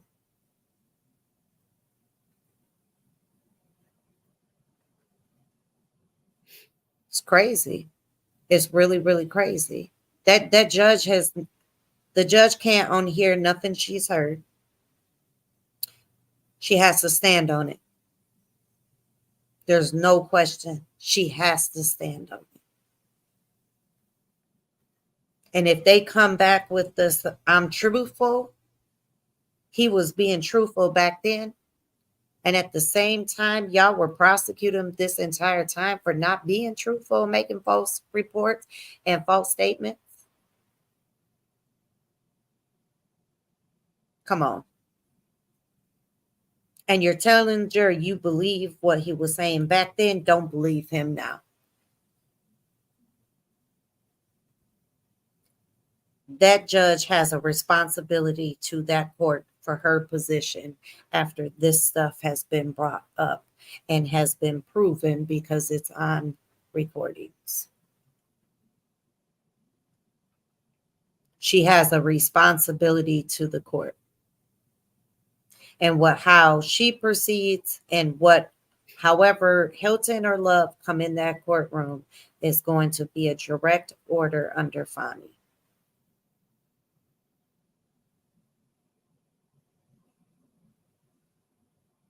That's going to be direct.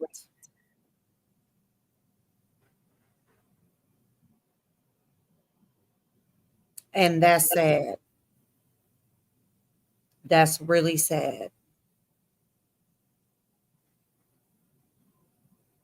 You can't,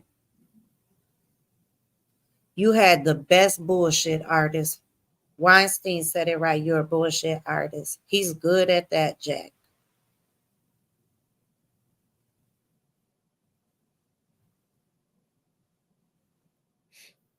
He said he's been taught that from a young age.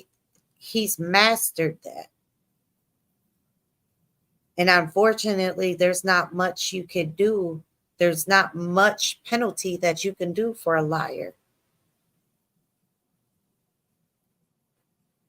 He was in survival mode, fight or flight, and you guys were in desperation mode.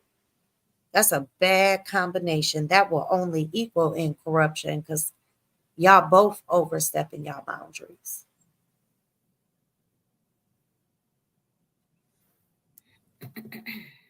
I do not blame the priors for passing this up. Most people will tell you they wouldn't touch it with a 10-foot pole. They don't even know what car pulled the trigger. They don't even know who pulled the trigger, and they don't know nothing.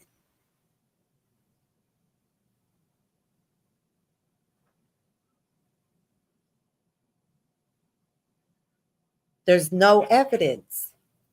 Nobody prosecutes off of I think and we believe. You don't see that.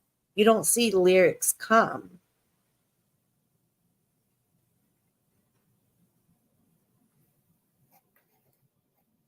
It's just and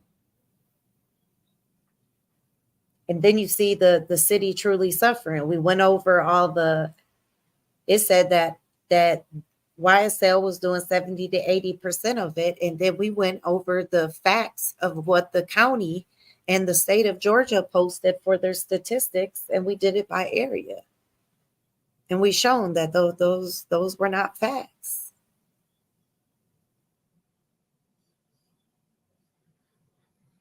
There's a whole lot that doesn't add up. So a lot of underhand connections, a lot of back end connections, a lot of personal relationships. That equals a messy situation. And these young men's life are in the balance.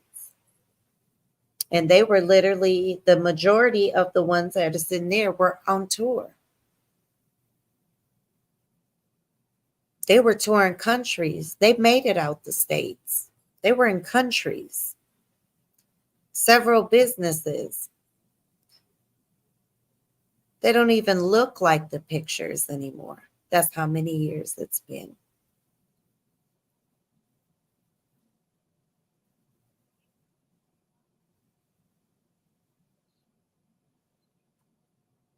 And what I mean, it is it's a lot. It's a lot going on.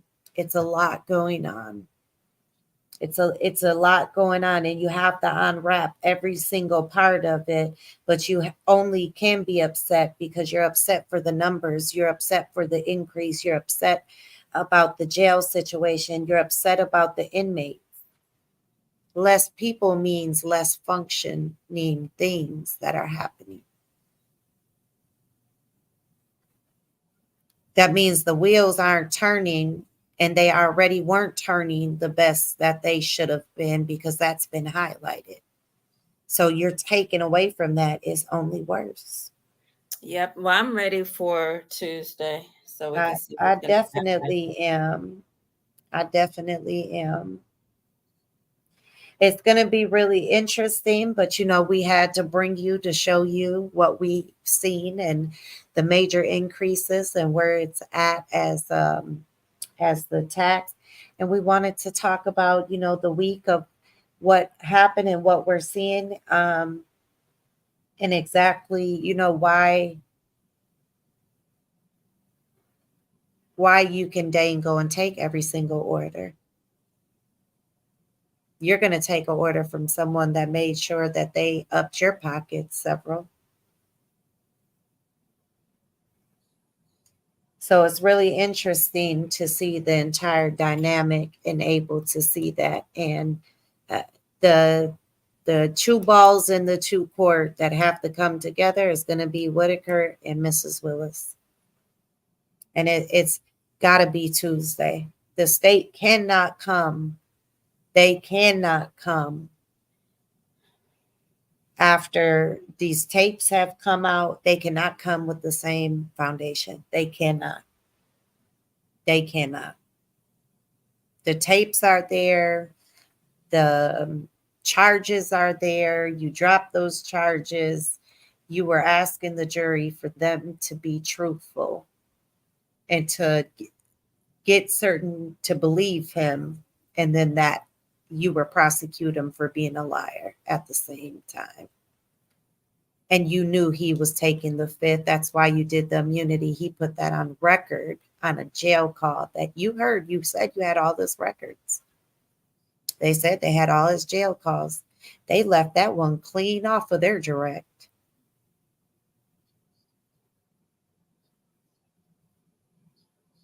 And maybe because he said he couldn't use the phone the first day and then he got transferred. I don't know if the state even knew that the defense knew that he had been transferred more than once. So they got all of his transfers and all of their calls. But letting that out, and then you were prosecute him for lying.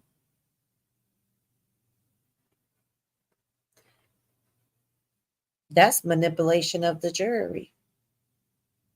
You knew what he was being prosecuted for, and you still put him before the jury as a truth teller then.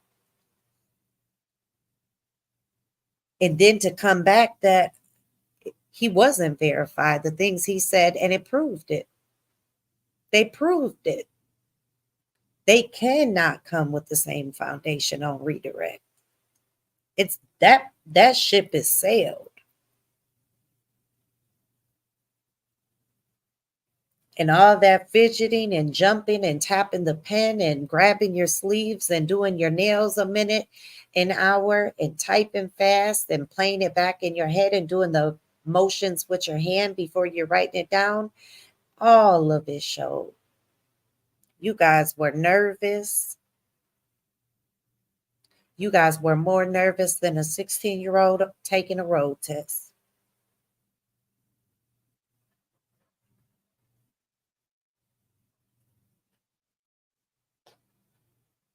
That's scary.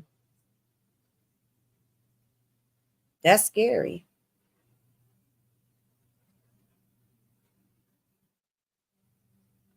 You just you don't see it like that. And they haven't been dealt with on a level because it would have been nothing if if Miss Willis did not approve of how they've been performing and how they have been presenting themselves and how they have had lack of candor with the court, she would have been had them gone. And there'd have been some more prosecutors. It's already been changed more than once. So doing it again wasn't going to do nothing. But before she would allow that type of representation of her office and to smear that, it's allowed. That tell you something.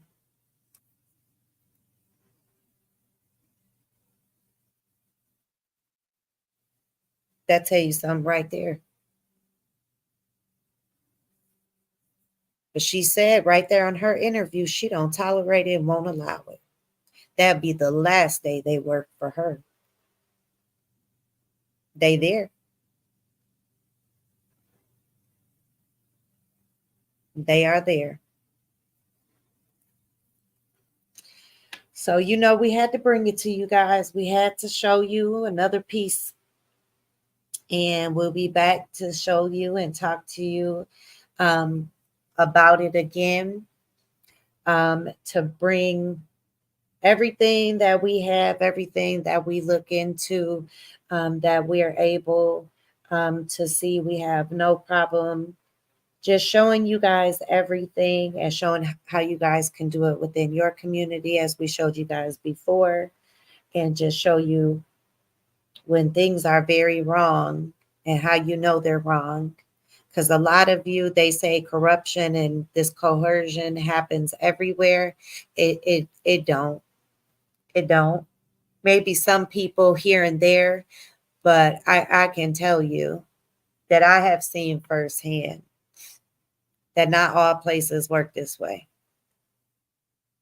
And it's sad when they have neighboring counties that don't want to claim this, and then they're afraid for the reputation. And now you have all of your yes or no people that is helping your funding and your pay, and they're over you initially. They're not liking this now. Now they're looking in this. And then you have the prosecuting counsel.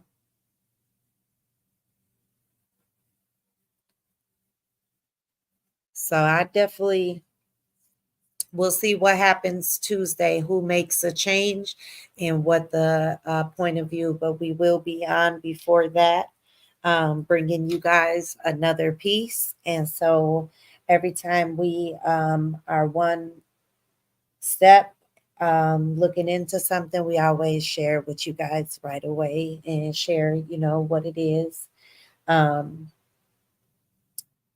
It makes you just open your mind to look at all sides of it. So you can absolutely see the mistakes that are happening. They are so deep and they're crucial, and it is personal. Because no other person would stand for this. If they cared about the oath they took, they cared about their reputation. Once higher people started speaking on this and started speaking forward, that's where they should have went in the best interest to protect their self. And that hasn't been done. And I had always wondered that, but I see they're making the most money that they ever have. So they're on a 50-50. They're satisfied on that money end, but they have everything riding on the line, because I can rest assured when this case is closed, the state bar is going to have some major complaints. And because this was a big focus and America has come out with this trial, I don't think the consequences are going to be light. And if you think Mr. Steele is not going to, he was arrested for bringing forth a motion in good faith for the information that he learned. That was unethical and illegal to do these ex partes. And the way that they pushed them under the rug is insane. After they had got caught that what they said that meeting for was actually fabricated, it was done on the 7th. There should have been a lot more static.